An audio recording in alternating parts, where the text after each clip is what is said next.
आता स्टार्ट करताना तुम्ही एक डायरेक्टली मोठा फ्लावर पण घेऊ शकता, ओके. नाही तर असे 3 छोटे फ्लावर घ्यायचे, 3 छोटे फ्लावर पण घेऊ शकता.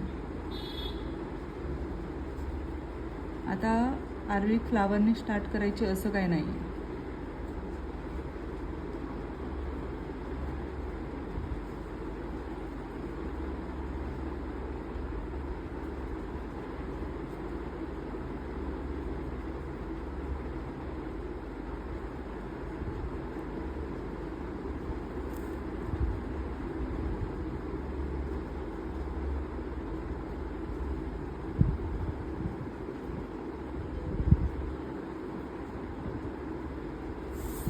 ओके. आता याच्या मागे इथे मी कैरी घेतली.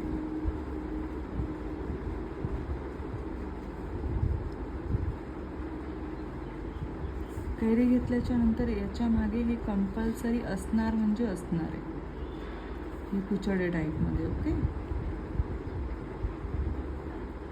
आता याचा मोस्टली तुम्ही शेप करूनच करा, डायरेक्टली जमणार नाही. याच्यामध्ये गॅप व्यवस्थित ठेवायचा, कमी जास्त किंवा ते खूपच जवळजवळ असा गॅप नसला पाहिजे. या गॅपवरती खूप डिपेंड करणार आहे. आणि इथे ही कांगरी घ्यायची. कांगरी घेऊन पण ना हा वाला पार्ट आहे ना असं शेपमध्ये, ओके. स्टार्टिंगला डायरेक्टली तुम्हाला हे नाही करायचं आहे, फील नाही करायचं, शेप काढायचं, ओके.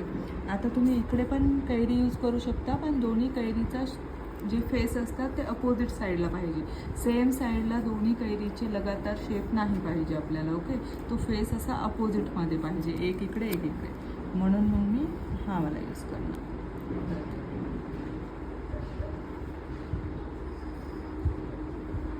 मी आता काय करते, थोडासा खालचा लहान आहे, हा थोडासा मोठा घेतला आहे लॉंग, हा थोडासा अजून लॉंग, ओके. आता मला याचा मिडलचा पार्ट पाहिजे, मला इनफ झालं आहे. हे कुचडी घेतली,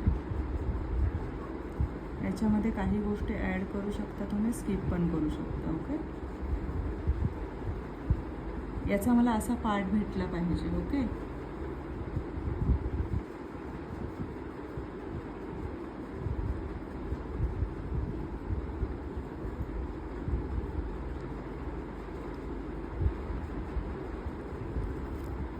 ओके. आता सेममध्ये मला याच्या मिडलमध्ये काढायचं.